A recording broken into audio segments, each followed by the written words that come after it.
Welcome to the ChurchApps podcast. Free software built by the church for the church. We've got a packed episode today. A ton of new features have landed across ChurchApps over the last month. We want to walk you through the highlights so you can start using them this weekend. It's been one of the busiest months we've had in a while. A lot of things churches have been asking for are finally here. Before we get into the features, I want to take a moment for anyone who's new here. Carrie, can you explain what ChurchApps is and why it's free? Absolutely. ChurchApps is a complete suite of tools built specifically for churches. Membership management, check-in, giving, service planning, groups, mobile apps, websites. Everything a church needs to run well, and it's completely 100% free. What? Free? That seems a little too good to be true. I know it does. Here's the reality. Churches collectively spend over $1 billion a year on software that answers to shareholders rather than the mission of the church. That's money that could go toward people, toward outreach, toward the communities you serve. We believe the church already has everything it needs to take care of itself. The talent, the skills, the calling. So we built all of this and made it free because that's what the gospel models. Freely given, freely received. And it's all open source, so it's transparent, accountable, and the whole community can contribute. Exactly. Okay, now let's talk about what's new. This has been one of the busiest months we've had in a while. Yeah, so what's the big one this month? Okay, the biggest thing is native event registration. This is something churches have been asking about for a long time. Before, if you wanted people to register for an event, you had to set up a standalone form, add your fields, embed it on your website. It worked, but it was a lot of steps for something simple. Right. And now? Now, you just toggle registration on right from the calendar event itself. You're editing an event in B1 Admin. You flip the registration switch. You get the options for capacity, open and close dates, and tags. That's it. Members see a register for this event button when they view the event on the website or the mobile app. And it handles the whole flow? Yes, they enter their info. They can add family members up to 10 per registration, and they get a confirmation email. If you set a capacity, there's a progress bar in the admin view so you can see how quickly it's filling up. It even turns red when you're at capacity, and you can export all your registration to a spreadsheet. So the old form-based approach is still there if you need it? Totally. Think of it as two options now. Native registration for simple who's coming tracking, and forms for the complex stuff like retreats where you need t-shirt sizes, dietary restrictions, and a payment. Love it. Okay, next up. And I think this one is going to save volunteer coordinators a lot of time. Self-service volunteer sign-up. Oh, this is so good. Before, if you needed volunteers for Sunday, the admin had to go in and assign every single person to every position. Now you can mark the positions as open for self-sign-up, and members can go to the volunteer page on the app and just sign themselves up. Walk me through what that looks like for a member. Sure, you open the volunteer page and you see upcoming service plans with open positions, organized by category like band, hospitality, kids ministry. Each position shows how many spots are left. You tap sign up and you're in. Done. And the admin still has control? Yes, you set which positions allow self-sign-up, so your worship leader is still a direct assignment, but greeters and coffee servers can be self-selected. You can set a deadline like 24 hours before the service, after which sign-up closes, and members can remove themselves if something comes up as long as it's before the deadline. Smart. Okay, let's talk about check-in. 2 big updates there. Yes. First, guest registration by QR code. Picture this. A family walks into your church for the first time. Instead of a volunteer fumbling through a form, there's a QR code on your check-in kiosk. The guest scans it with their phone, fills in their name and their family members, and hits register. A volunteer looks them up and checks them in.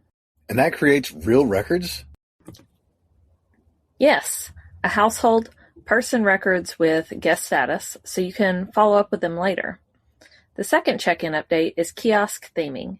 You can now customize the colors, background image, and set up an idle screen slideshow, so it matches your church branding and can show announcements when nobody is using it. Okay, let's talk about what I think a lot of admins are going to love. Email templates for groups. Yes, you can now send formatted emails to all members of a group right from B1Admin. There's a proper email editor with merge fields like first name, last name, and church name. And you can save templates for things you send regularly. Weekly updates, event announcements, prayer request roundups.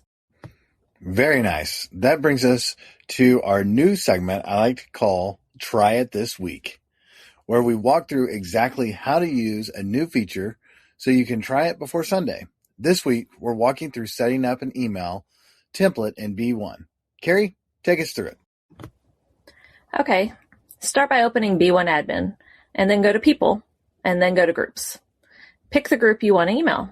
Maybe your small group leaders, your volunteers, your whole congregation. At the top of the group page, you will see an email button. Click that. And that opens the editor right there? Right there, no switching to a separate tool. At the top, you will see a Templates dropdown. If you've saved templates before, they show up here. If not, you're starting fresh. Write your subject line, then drop into the body and write your message. Here's where it gets nice. You can use merge fields. So instead of writing, "Hi, everyone," you write "Hi" and then insert the first name field. Every person gets an email that starts with their actual name. And before you can send, can you double check who's getting it? Yes, it shows you a count right there. How many members will receive it, and if anyone is missing an email address, it flags them so you know who to follow up with manually. When you're ready, hit send. Done. And if you want to use the same message again next month, hit save as template before you send, and it will be waiting for you in that dropdown. Sweet. So the next time you need to send your weekly update or a volunteer reminder, it's 2 clicks away. Exactly. Open the group, click email, load your template, adjust anything you need, and send. That's it. Love it. Okay, a couple more things before we wrap this up. The audit log. B1Admin now has a full audit log under settings. It tracks every significant action. Logins, people record changes, permission updates, donation modifications, group changes, form submissions, setting changes. Everything is timestamped with the user, the action, and the IP address. So if someone asks, who changed this record last Tuesday? You can actually answer that now. Exactly. You can filter by category and date range, and export to CSV. Entries are kept for a year. If you have a team managing your church data, this is a game changer for accountability. And did I see the giving dashboard got an upgrade too? It did. When you open donations in B1Admin now, the first thing you see is 4 summary cards: total giving, average gift size, unique donors, and total number of donations. You can toggle between weekly, monthly, and quarterly views. It gives you a quick health check without running a full report. And what's new on Free Play? Free Play got a Downloads tab. You can now see everything downloaded to your TV device and manage it. Before Sunday morning, you can verify your lessons are fully downloaded or clear out old content to free up space. Small thing, but it makes the volunteer experience much less stressful. All right, let's do a quick recap. What are the 5 things people should actually go do this week? Number 1, if you run events, try native event registration.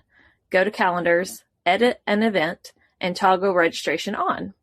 Number 2, if you coordinate volunteers, enable self-sign-up on your open positions. It's in the plan editor under each position.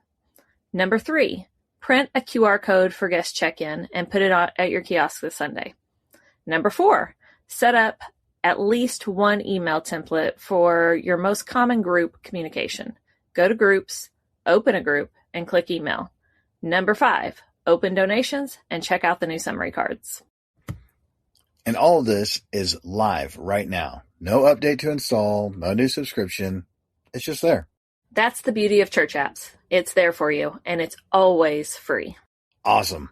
That's it for this episode. If you have questions, head to support.churchapps.org. All the documentation is updated to cover everything we talked about today. And if you want to dig into the code or contribute, everything is open source on GitHub under ChurchApps. Thanks for listening, everyone. We'll see you next time on the Church Apps Podcast.